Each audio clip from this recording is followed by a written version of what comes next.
ನಮಸ್ಕಾರ, ನೀವು ನೋಡ್ತಾ ಇದ್ದೀರಾ ರಿಪಬ್ಲಿಕ್ ಕನ್ನಡ. ನಾನು ವೀರೇಶ್ ವಾನಂದಂಬೆ. ನೋಡಿ, ವಿಧಾನ ಪರಿಷತ್ ಸಭಾಪತಿ ಸ್ಥಾನಕ್ಕೆ ಬಸವರಾಜ ಹೊರಟ್ಟಿ ರಾಜೀನಾಮೆ ವಿಚಾರಕ್ಕೆ ಸಂಬಂಧಪಟ್ಟಂತೆ ಹೊರಟ್ಟಿ ರಾಜೀನಾಮೆ ಅಂಗೀಕಾರವಾಗಿರುವಂತದ್ದು. ಆಗಸ್ಟ್ 14ರ ಬದಲು ಇಂದೇ ರಾಜೀನಾಮೆಯನ್ನ ಸಲ್ಲಿಸಿದ್ದಾರೆ ಹೊರಟ್ಟಿ. ಪರಿಷತ್ ಉಪಸಭಾಪತಿಯಾಗಿ ಹೊರಟ್ಟಿ ರಾಜೀನಾಮೆಯನ್ನ ಸಲ್ಲಿಕೆ ಮಾಡಿದ್ದಾರೆ. ಇಂದು ಬೆಳಗ್ಗೆ ಸಿಎಂ ಅವರ ಅಧಿಕೃತ ನಿವಾಸಕ್ಕೆ ಭೇಟಿ ನೀಡಿ ಹೊರಟ್ಟಿ ಅವರು ಸಿಎಂ ಮನೆಯಿಂದ ಬೇಸರದಲ್ಲೇ ಹೊರಬಂದಿದ್ದಾರೆ. ತಮ್ಮ ರಾಜೀನಾಮೆಯನ್ನು ಸಲ್ಲಿಸಿ ವಿಧಾನಸೌಧದ ಹೊರಟ್ಟಿ ಕಚೇರಿಯಲ್ಲಿ ಸಿಎಂ ಮನವೊಲಿಕೆ ಕೂಡ ನಡೆದಿತ್ತು. ಆದರೆ ಸಿಎಂ ಶಿವಕುಮಾರ್ ಮನವೊಲಿಕೆ ಬಳಿಕ ಹಿಂದೆ ರಾಜೀನಾಮೆ ಅಂತ ಹೇಳಲಾಗ್ತಾ ಇದೆ. ರಾಜ್ಯ ಕಾಂಗ್ರೆಸ್ನಲ್ಲಿ ಒಂದು ಕಡೆಗೆ ಸಚಿವ ಸಂಪುಟ ವಿಸ್ತರಣೆ ಒಂದು ಕಗ್ಗಂಟಾದರೆ ಮತ್ತೊಂದು ಕಡೆಗೆ ಖಾತೆ ಯಾರಿಗೆ ಹಂಚಬೇಕು, ಯಾರಿಗೆ ಬೇಡ ಅಂತಕ್ಕಂಥ ಮತ್ತೊಂದು ಸಮಸ್ಯೆ, ಜೊತೆಗೆ ಅಸಮಾಧಾನಿತರೊಂದು ಗುಂಪು, ಹೀಗೆ ಒಂದಾದರ ಮೇಲೆ ಒಂದಾದರಂತೆ ಇದೀಗ ಸಮಸ್ಯೆಗಳೊಂದು ಸರ್ಮಾಲಿಯಲ್ಲಿ ಮುಖ್ಯಮಂತ್ರಿ ಡಿಕೆ ಶಿವಕುಮಾರ್ ತಿಳಿದುಕೊಂಡಿದ್ದಾರೆ. ವಿಧಾನ ಪರಿಷತ್ ಸಭಾಪತಿ ಸ್ಥಾನಕ್ಕೆ ಹೊರಟ್ಟಿ ರಾಜೀನಾಮೆ ಸಲ್ಲಿಸಿರುವಂತದ್ದು. ಇನ್ನು ಹೊರಟ್ಟಿ ರಾಜೀನಾಮೆ ಕೂಡ ಅಂಗೀಕಾರವಾಗಿದ್ದು ಆಗಸ್ಟ್ 14ರ ಬದಲು ಇಂದೇ ರಾಜೀನಾಮೆಯನ್ನ ಸಲ್ಲಿಸಿದ್ದಾರೆ ಹೊರಟ್ಟಿ. ಪರಿಷತ್ನ ಉಪಸಭಾಪತಿಗೆ ಹೊರಟ್ಟಿ ರಾಜೀನಾಮೆ ಸಲ್ಲಿಕೆಯನ್ನು ಕೊಟ್ಟಿದ್ದಾರೆ.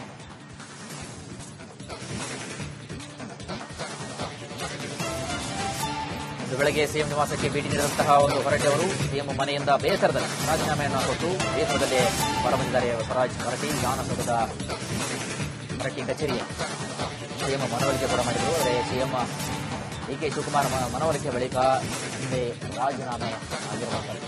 ಆ ನಿಟ್ಟಿನಲ್ಲಿ ಕೆಲವೊಂದು ಕಡೆಗೆ ಒಂದು ಒತ್ತಡ, ಒಂದು ಪ್ರೆಸರೈಸ್ ಆಗಿರ್ತಕ್ಕಂಥ ಒಂದು ವಾತಾವರಣ ಕಾಂಗ್ರೆಸ್ನ ಪಾಳದಲ್ಲಿ, ಅದರಲ್ಲೂ ಪ್ರಮುಖವಾಗಿ ಈ ಅಸಮಾಧಾನಿತರ ಒಂದು ಗುಂಪಿನಿಂದ ಒತ್ತಡ ಹೇಳಿ ಬರ್ತಾನೆ ಇತ್ತು. ಯಾವ ಕಾರಣಕ್ಕಾಗಿ ಈ ರೀತಿ ಕೊಟ್ರೆ ನಾವು ಕೂಡ ಸಮರ್ಥರಿದ್ದೀವಿ, ನಾವು ಕೂಡ ಕ್ವಾಲಿಫೈಡ್ ಇದ್ದೀವಿ, ಅರ್ಹರಿದ್ದೀವಿ, ನಾವು ಅವ್ರಿಗಿಂತ ಸೀನಿಯರ್ ಇದ್ದೀವಿ, ಈ ರೀತಿಯಾಗಿ ಒತ್ತಡದ ಮೇಲೆ ಒತ್ತಡ ಬಂದ ಹಿನ್ನೆಲೆಯಲ್ಲಿ ಆಗಸ್ಟ್ 14ರ ಬದಲು ನೀವು ಇವತ್ತೇ ಕೊಡಿ ಅಂತ ಡಿಕೆ ಶಿವಕುಮಾರ್ ಅವರು ಮನವೊಲಿಕೆಯ ಹಿನ್ನೆಲೆಯಲ್ಲಿ ಇವತ್ತು ಬಸವರಾಜ ಹೊರಟ್ಟಿ ಅವರು ರಾಜೀನಾಮೆಯನ್ನು ಕೊಟ್ಟಿದ್ದಾರೆ. ಆ ಮೂಲಕ ಇವತ್ತು ಅಂಗೀಕಾರ ಆಗಿರತಕ್ಕಂಥದ್ದು. ಸಭಾಪತಿ ಸ್ಥಾನಕ್ಕೆ ರಾಜೀನಾಮೆ ಸಲ್ಲಿಕೆಯಾಗಿದೆ. ರಾಜೀನಾಮೆ ಕೊಟ್ಟೆ, ಮತ್ತೇನೆಲ್ಲ ಇಲ್ಲಿವರೆಗೆ ಸಹಕಾರ ಮಾಡಿದ್ದಕ್ಕೆ ಧನ್ಯವಾದವನ್ನ ಹೇಳಿದೆ. ಅವರು ಅದನ್ನ ಹೇಳಿದ್ರು. ಒಬ್ಬರಿಗೊಬ್ಬರು ಇಲ್ಲಿವರೆಗೆ ಸದನದಲ್ಲಿ ನಡೆದಂಥದಕ್ಕೆಲ್ಲ ಸಹಕಾರ ಮಾಡಿದ್ದಕ್ಕೆ ಕೃತಜ್ಞತೆಯನ್ನು ಸಲ್ಲಿಸಿದ್ರು. ಬೇರೆ ಯಾವುದು ವಿಷಯ ಚರ್ಚೆ ಮಾಡಲಿಲ್ಲ. ಕೊಡ್ತಾ ಇದ್ನಿ, ಇವತ್ತು ಕೊಡಂದ್ರೆ ಇವತ್ತು ಕೊಟ್ಟೆ. ನನಗೆ ಗೊತ್ತಿಲ್ಲರಿ, ಅವ್ರಿಗೆ ಗೊತ್ತು, ನನಗೆ ಗೊತ್ತು. ನಿಮಗೆ ನಿಜವಾಗ್ಲೂ ಒತ್ತಡ ಹಾಕಿದ್ರೆ ಅಥವಾ ನೀವು ಸ್ವಇಚ್ಛೆಯಿಂದ ಕೊಟ್ಟರೆ ಸರ್? ರಾಜೀನಾಮೆ ಕೊಡಂದ್ರು ಕೊಟ್ಟಿನಿ ನಾನು ಅಷ್ಟೇ. ಪರೋಕ್ಷವಾಗಿ ಒತ್ತಡ ಹಾಕಬೇಕು. ಒತ್ತಡ ಅಂತ ಏನಲ್ಲ, ಕೊಡಂದ ಚೀಫ್ ಮಿನಿಸ್ಟರ್ ಕೊಡಂದ ಕೊಡ್ಬೇಕಾದ್ರೆ ಕೊಟ್ಟುಬಿಟ್ರಿ. ಎಲ್ಲ ರಾಜಕಾರಣದಾಗ ಹೆಚ್ಚು ಕಡೆ ಹಾಕಿರ್ತಾವ, ಅವನ್ನೆಲ್ಲ ನೋಡಕ್ಕಾಗೋದಿಲ್ಲ. ಎಲ್ಲರಿದ್ದಾಗ ಮತ್ತದ್ರ ಅವ್ರು ಕೇಳಿದಾಗ ನಾವು ಕೊಡೋದು ನಮ್ಮ ಡ್ಯೂಟಿ ಕೊಟ್ಟಿದ್ದೀವಿ ಇಷ್ಟ ಆಗುತ್ತೆ. ಮತ್ತೆ ಅವ್ರಿಗೆ ಏನ್ ತಿಳಿತೇನೋ ಅವರು ಅಧ್ಯಕ್ಷ ಇದ್ರು, ಅವರು ಇದ್ರು, ಇವತ್ತು ಕೊಡ್ರಿ ಅಂದ್ರು, ಇವತ್ತು ಕೊಟ್ಟೆ. ಏನ್ ಚರ್ಚೆ ಮಾಡಿ ರಾಜೀನಾಮೆ ಕೊಟ್ಟೆ. ರಾಜೀನಾಮೆ ಕೊಡಂದ್ರು ರಾಜೀನಾಮೆ ಕೊಟ್ಟೆ.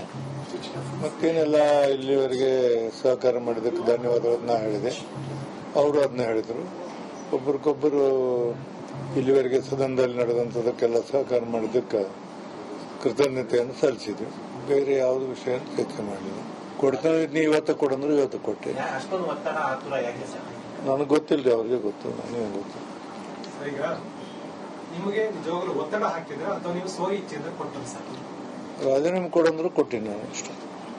ಪರೋಕ್ಷವಾಗಿ ಒತ್ತಡ ಹಾಕಬೇಕು ಸರ್? ಒತ್ತಡ ಅಂತ ಏನಲ್ಲ, ಕೊಡಂದ ಚೀಫ್ ಮಿನಿಸ್ಟರ್ ಕೊಡಂದ ಕೊಡ್ಬೇಕಾದ್ರೆ ಕೊಟ್ಟುಬಿಟ್ರಿ. ಎಲ್ಲ ರಾಜಕಾರಣದಾಗ ಹೆಚ್ಚು ಕಡೆ ಹಾಕಿರ್ತಾವ, ಅವನ್ನೆಲ್ಲ ನೋಡಕ್ಕಾಗೋದಿಲ್ಲ.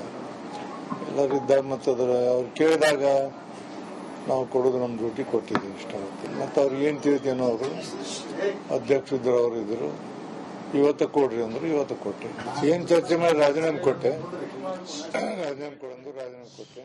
ಸೊ ಬಸವರಾಜ ಹೊರಟ್ಟಿ ಅವರನ್ನ ತಾವು ಗಮನಿಸ್ತಾ ಇದ್ರಿ. ಅವರು ಏನ್ ಹೇಳ್ತಾ ಇದ್ರು ಅಂತ, ಮುಖ್ಯಮಂತ್ರಿಗಳು ರಾಜೀನಾಮೆ ಕೊಡು ಅಂತ ಹೇಳಿದ್ರು, ರಾಜೀನಾಮೆಯನ್ನ ಕೊಟ್ಟಿದ್ದೇನೆ, ಇದಕ್ಕಿಂತ ಹೆಚ್ಚು ಏನು ಹೇಳೋದಕ್ಕಾಗುದಿಲ್ಲ ಅನ್ನುವಂತ ಮಾತನ್ನ ಹೇಳ್ತಾ ಇದ್ದಾರೆ. ಅಷ್ಟೊಂದು ಬೇಸರ ಆಯ್ತಾ ಅಥವಾ ಒತ್ತಡ ಹೆಚ್ಚಾಯ್ತಾ ಅನ್ನುವಂತಹ ಪ್ರಶ್ನೆಗೆ ಅವರು ಉತ್ತರ ಯಾವ ರೀತಿ ಇತ್ತು ಅಂತಂದ್ರೆ, ಇಲ್ಲ, ಮುಖ್ಯಮಂತ್ರಿಗಳು ಹೇಳಿದ್ರು ರಾಜೀನಾಮೆ ಕೊಡು ಅಂತ ಹೇಳಿ, ನಾನು ರಾಜೀನಾಮೆ ಕೊಟ್ಟಿದ್ದೀನಿ ಅಂತ ಹೇಳಿದ್ದಾರೆ.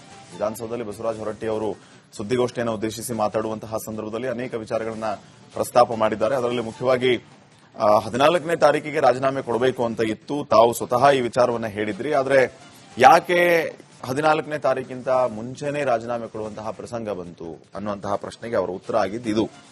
ಏನು ಅಂತಂದ್ರೆ, ರಾಜೀನಾಮೆ ಕೊಡು ಅಂತ ಹೇಳಿದ್ರು, ರಾಜೀನಾಮೆ ಕೊಟ್ಟಿದ್ದೇನೆ ಅಂತ ಹೇಳಿ.